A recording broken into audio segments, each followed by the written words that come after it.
성경 읽어드립니다. 양문교회 박철효 목사입니다.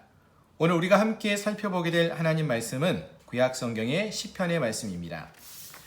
지난 시간에 우리가 살펴본 바와 같이 구약 성경에는 총 5개의 시가서가 등장을 하고 있습니다. 욥기, 시편, 잠언, 전도, 아가서. 대부분의 시가서가 일상의 삶 속에서의 지혜를 다루고 있는데 그 중에서 시편은 예배와 기도와 찬양을 다루고 있습니다. 시편은 원래 그 제목이, 그 이름이 히브리어로 테힐림이라고 합니다. 테힐림이라고 하고 그 뜻은 찬송입니다.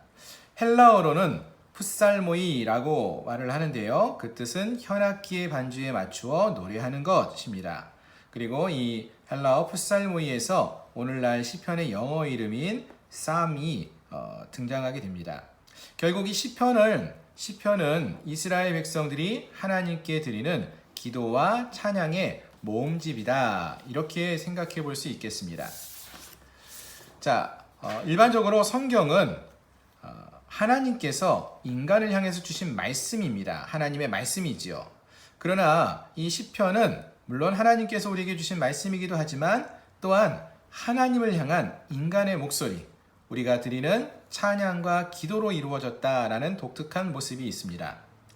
이 시편이 기록된 기간은 어느 정도 되느냐? 이 시편 중에는 모세가 기록한 시가 있습니다. 이 모세의 시로부터 시작해서 바벨론 포로 기간을 배경으로 하는 그러한 시까지 거의 약 1000여 년 기간 동안에, 오랜 기간 동안에 쓰여지게 됩니다. 그리고 그 이후에 히스기야 시대 때와 그 이후의 시대에, 후대에 이 시들이 각 권으로 또 다시 편집되어진 것으로 우리가 생각해 볼 수 있습니다. 시편의 구조를 살펴보겠습니다. 시편은 우리가 잘 아시는 것처럼 총 150편으로 이루어져 있고요. 이 150편은 각각 5권의 책으로 다시 나누어 볼 수 있습니다. 좀 더 자세하게 각 권을 나누어서 살펴보시면요. 제1권은 1편부터 41편으로 이루어져 있습니다. 자, 그런데 시편 150편 중에서 1편과 2편의 말씀은 전체 시편의 서문이라고 우리가 봅니다. 1편과 2편은 그래서 시편 150편 전체를 읽어내려가는 하나의 기준이고 하나의 렌즈가 되어집니다. 그 말씀의 기준으로 이 시편을 읽어내려가는 것입니다. 그리고 3편부터 41편까지는 다윗의 시가 기록되어져 있고요. 그리고 제2권에서는 고라의 시편, 아삽의 시, 다윗의 시로서 42편부터 72편까지 이루어져 있습니다. 제3권은 73편부터 89편까지 아삽과 고라 자손의 시로 이루어져 있음을 보게 됩니다.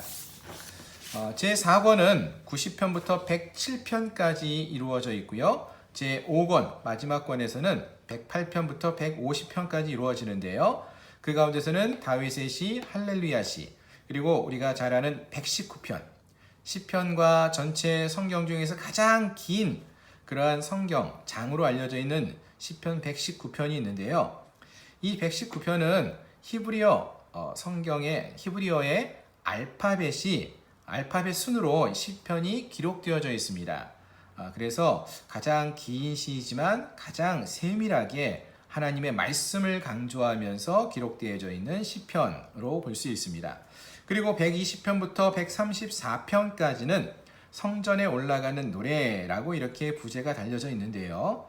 사실은 바벨론 땅에서 예루살렘으로 귀환할 것을 소망하며 기대하는 그러한 마음을 담고 불러지는 그러한 노래들이 이곳에 기록되어져 있음을 보게 됩니다.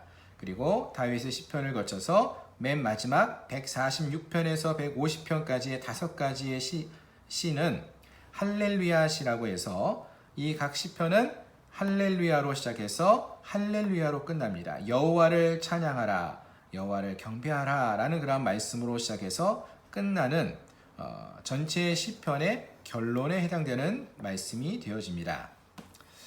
자, 이 시편의 장르를 좀 생각해 보려고 하는데요. 물론 이 시편은 모두가 시입니다. 그런데 그 시 가운데서도 종류를 좀 나누어 생각해 볼 수가 있는데요. 탄식시, 감사시, 찬양시, 제왕시, 지혜시 등으로 분류해 볼 수 있습니다. 탄식시는 또 개인과 민족, 공동체로 나누어 생각해 볼 수 있는데 개인 또는 민족이 하나님께 그 마음을 탄원하며 구원을 간구하는 그러한 시가 되어집니다. 또 감사시가 있습니다. 감사시 역시 개인과 또는 공동체가 하나님께 간구했을 때 하나님이 응답하신 것에 대해서 감사하거나 또 하나님이 행하시는 그 모든 것들을 신뢰함으로 감사를 고백하는 그러한 시가 되어집니다. 찬양시는 하나님의 속성, 하나님이 행하신 일들을 찬양하는 시입니다. 감사시보다 조금 더 일반적인 특징이 있습니다. 제왕시는 왕을 위한 시입니다. 지상의 왕, 또 하늘에 계신 통치자인 하나님, 왕 되신 하나님을 찬양하는 그러한 시, 제왕시가 있습니다. 지혜시는 인생의 참된 지혜를 노래하는 것인데 특별히 의인과 악인의 삶을 돌아보면서 참된 지혜자가 누구인지 어떻게 사는 것이 지혜로운 삶인지를 찬양하고 노래하는 그러한 시가 되어집니다.